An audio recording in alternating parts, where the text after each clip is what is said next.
আর কেউ সরাসরি নারাই তাকবীর আল্লাহু আকবার বলে নেমেছে। স্টাইলটাই ছিল ভিন্ন।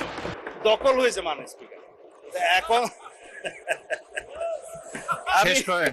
চাই না ব্যাংকের বিষয়ে কথা বলছে, বলে যে না আমাদের কোনো ব্যাংক ট্যাঙ্ক নাই, কিন্তু আবার যখন কথা বলছে তার মধ্যে আবার কৃতিত্ব অন করছে যে কিছু সংখ্যক লোক করেছে, সেটা কৃতিত্ব নিয়েছে এসে। মানে স্পিকার, ব্যাংক টাকা তো ভালো, অস্বীকার করার দরকার কি? তবে শুধুমাত্র দুষ্ট লোকেরা বলে যে কত পার্সেন্ট শেয়ার কার আছে এটা একটু খোলাসা করা দরকার।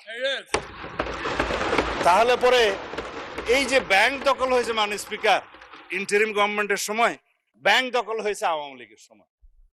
দখল হয়েছে, স্টাইলটা একটু ভিন্ন ছিল মানে স্পিকার। কেউ কেউ সরকারি ইন্টেলিজেন্স ব্যবহার করে হোটেলে ডেকে নিয়ে এসে করেছে, আর কেউ সরাসরি নারাই তাকবীর আল্লাহু আকবার বলে নেমেছে। স্টাইলটাই ছিল ভিন্ন। দখল হয়েছে মানে স্পিকার। এখন আমি শেষ করেন। চাই না